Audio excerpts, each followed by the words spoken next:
Congress party द्वारा निकाली जा रही भारत जोड़ो तिरंगा यात्रा हल्दू चौर से प्रारंभ होते हुए लाल कुआं पहुंची, जहां मुख्य बाजार में घूमते हुए नगर कांग्रेस कार्यालय में पहुंची, जहां एक सभा का आयोजन किया गया। इस दौरान कांग्रेस पार्टी के पूर्व प्रदेश कार्यकारी अध्यक्ष रणजीत रावत ने कहा कि भारत जोड़ो तिरंगा यात्रा पूरे देश भर में चल रही है, जिसमें सभी लोग बढ़ चढ़ कर हिस्सा ले रहे हैं। उन्होंने भारतीय जनता पार्टी पर कटाक्ष करते हुए कहा कि जिन्होंने अपने संघ मुख्यालय पर तिरंगा झंडा लगाने में 50 वर्ष लगा दिए, वह लोग तिरंगा यात्रा की बात करते हैं। उन्होंने कहा कि भारतीय जनता पार्टी के नेतृत्व वाली सरकार ने आटा और दही जैसे वस्तुओं पर भी टैक्स लगा दिया है, जो कि आम जनमानस के साथ अन्याय है। उन्होंने कहा कि आम जनमानस महंगाई से त्रस्त है, जबकि भारतीय जनता पार्टी तिरंगा यात्रा निकालकर जनता को गुमराह करने का काम कर रही है।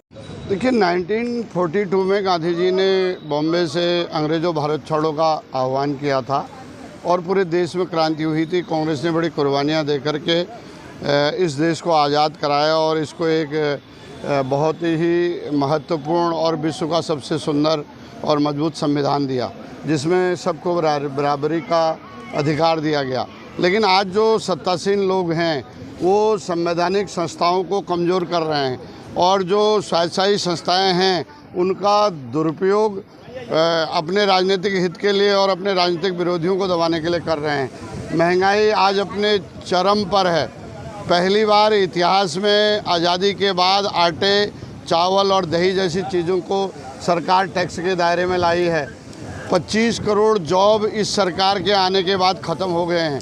जिन लोगों ने 2 करोड़ लोगों को हर साल रोज़गार देने की बात की थी, उन्होंने 25 करोड़ नौकरियां ख़त्म कर दी हैं। आज बेरोज़गारी चरम पर है।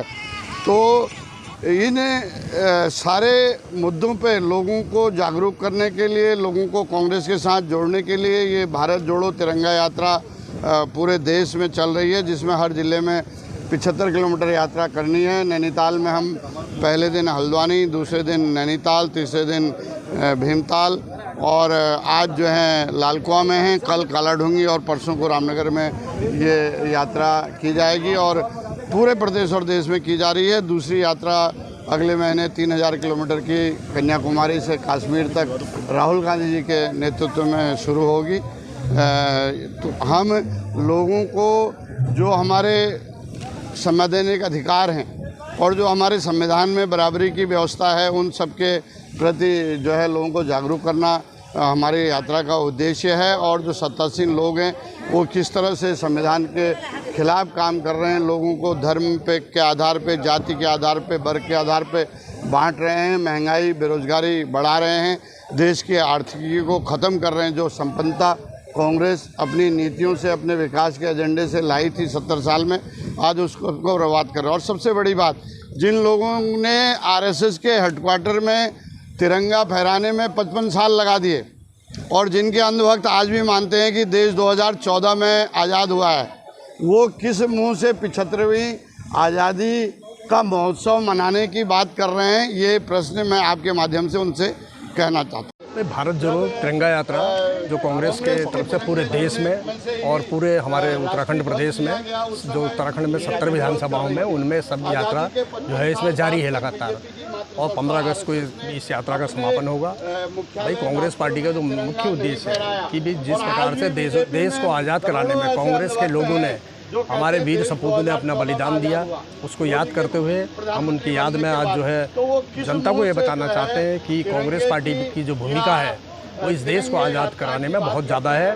और जो आज जो सत्तारूढ़ दल है वो लोगों को भ्रम में डालकर, जिन्होंने नागपुर में जो इनका आरएसएस का हेडक्वार्टर है, जिन्होंने 50 वर्षों तक वहाँ जो है आज़ादी का झंडा नहीं फहराया, आज वो झंडा फहराने की बात जनता से कर रहे हैं।